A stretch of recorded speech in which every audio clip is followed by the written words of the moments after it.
Hello, land and water enthusiasts. As the weather's getting cooler, it's time to start thinking, what do I do to prepare the soil for the next season? So, let's get started. When the weather starts to change and the nights become colder and the food production of annuals definitely declines, and we all start to think about the fall cleanup. Unfortunately, some of the practices of tidying up the garden and property are actually harmful to the environment and a healthy system. What can we do to create and enhance healthy soils and water while being good stewards of our land? First, we'll start with mulch, since we're always talking about mulch. Nature is always striving to take care of itself and create abundance of life. Sometimes we fight against nature in our desire to control nature. As the leaves fall in the autumn, they are providing a free and necessary mulch for the soil. Every year, nature grows its own mulch to protect the soil and to increase its biological activity and fertility in the soil. In our desires to control nature, we tend to remove any and all vegetation that drops from trees, bushes, and plants, thereby robbing nature of the nutrients it's providing for itself. But how do I keep my property looking neat? Maybe one way is to rethink and relook at the natural world around us and try to mimic nature and see the benefits of retaining any and all of the vegetation on your property and not removing any of it. Some ideas are to mulch the grass and leaves back onto your grass each time you mow instead of bagging them and throwing them away. Or at least compost the grass and leaves if you just can't leave them on the grass. When we leave the grass clippings and leaves on the grass, we are providing multiple functions. One is to create a thin mulch for the soil under the grass, and the other is to provide nutrients for the grass. As the grass clippings and leaves decompose, they turn into the nutrients the grass needs to grow and thrive with. They also feed the microorganisms in the soil, which ultimately is why the grass would grow better.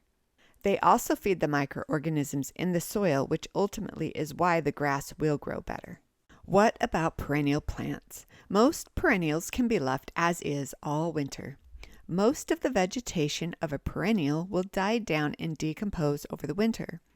Doing this provides valuable habitat for beneficial insects and animals to hibernate in the winter.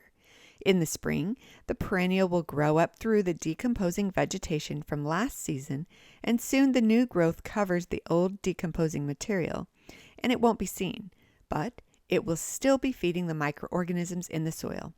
We do like to cut the dead and dying flowers and flower stems off and just leave the vegetation, which does help it look tidy without being destructive.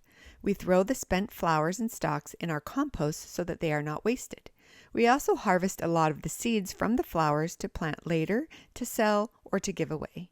If you just can't stand to leave the grass and leaves on the grass or compost them, another option is to rake the leaves and grass into the flower beds or growing areas or garden boxes, just anywhere that there is vegetation or trees or soil to cover. If you live in a windy area, putting the leaves and the grass clippings around trees and plants will help to keep the leaves and grass from blowing away in the wind in dry climates. If you look around at nature, you will notice that around trees and vegetations, leaves naturally collect as the wind blows.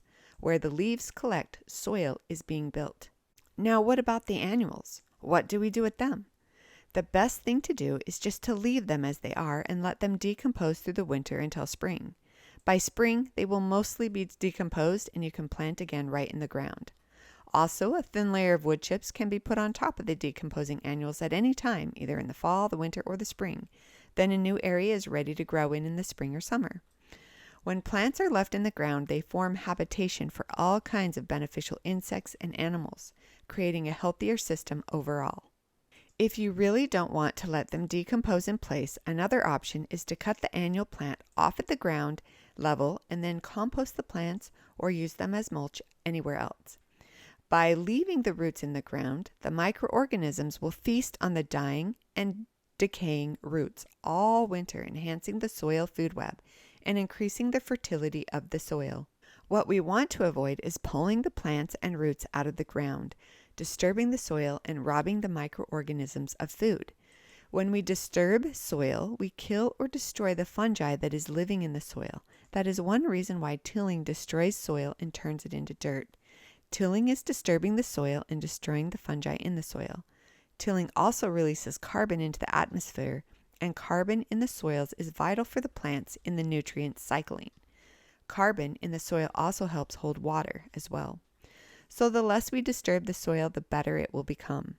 The more we allow nature to cover and build soil, layer by layer, the healthier it will be, causing our plants to be healthier as well, and really a whole healthier system overall.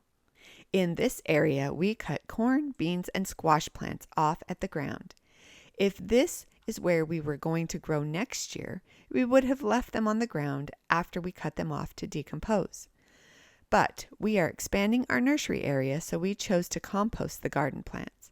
We put them in our compost bin. Then, to level the area out a bit more and to prevent a lot of weeds from growing, we covered the area with some wood chips, and then, using a rake, we spread the wood chips around to level the area better. It is now ready for us to begin putting pots there for our nursery. Other areas around our property, we had planted an annual plant here and there among our perennials. Some of them we cut off at the ground and then put them in the compost. Others we cut off and left around the perennial plants, and last of all, some we just left where they are to decompose over the winter.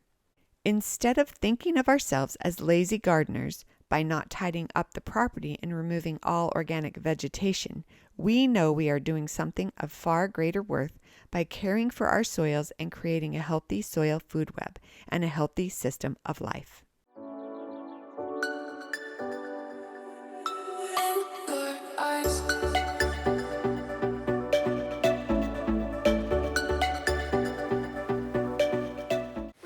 Inspires you to find ways that you can utilize the plants that you have on your property to build your soil and to provide habitat for the beneficial insects and animals, at the same time creating an aesthetically pleasing property. Till next time, happy planting.